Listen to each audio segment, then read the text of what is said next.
Hello! Araw ng Sabado ngayon. Ito yung papag-uwian ng katapos ng trabaho. Medyo ano pa naman, maliwanag pa kapag nag-out ako. Kaso nakakauwi ako sa bahay, gabing-gabi na kasi nga mahirap sumakay tsaka matraffic. Ito yung building na pinapasukan ko. Pumunta muna ako dyan kasi naiiyak ako. Umakyat ulit ako sa taas. Kaloka na, sa baba na ako. Bumalik ulit ako dyan.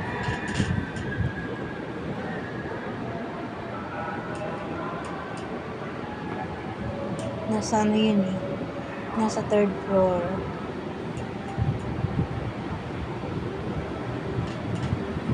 Galing ako nag-CR. Pero doon ako sa ano. Sa 33rd floor. Nung nasa baba ako kanina, bigla akong naihi. Kaya bumalik ako dyan. Para mag-CR. At nandito na ako sa ground. Palabas na ako. Ito yung ground ng building.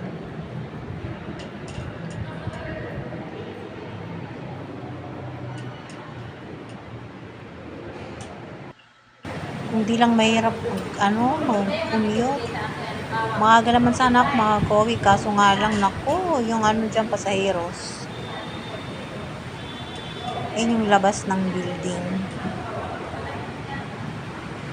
Pero pasalamat ako kasi pagpapasok ako, ang mga UV dyan mismo pinababa ang mga pasaheros.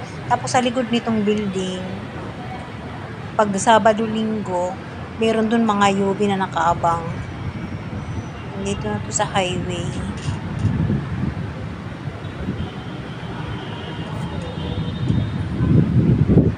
Dulo ng Ayala to.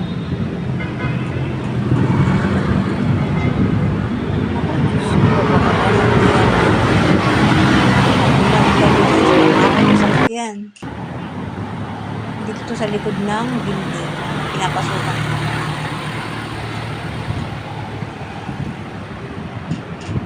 Diyan sa tawid ng stoplight.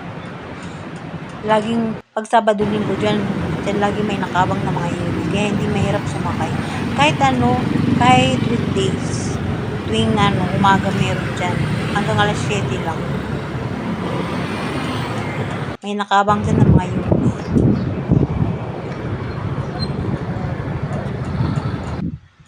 Ayan o.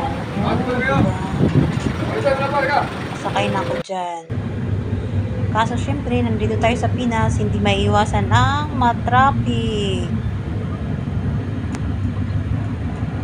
Ganun talaga, imbis na makakauwi ka ng maaga ng dahil sa traffic, late ka na makakauwi. At dito na ako sa bahay, bumili lang kami ng ulam na luto, lechon manok, kasi hindi na ako makakapagluto.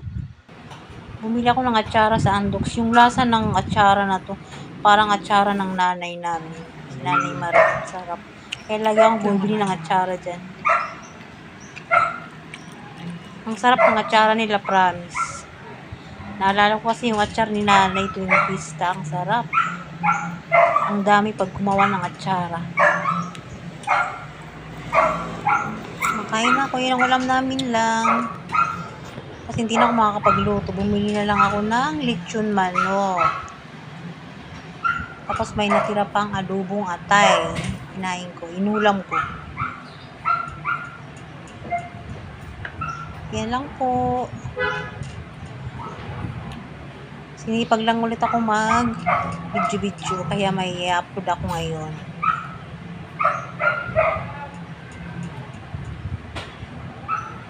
Kain po tayo, dinner, ng oras na.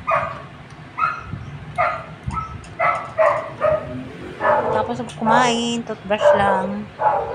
Pahinga ng konti, magmuni-muni, magdasal, tsaka tulog na.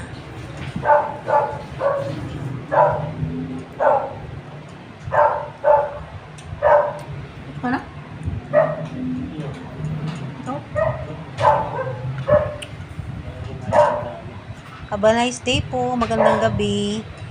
Today is Saturday. Bye-bye. Ingat po lang lahat.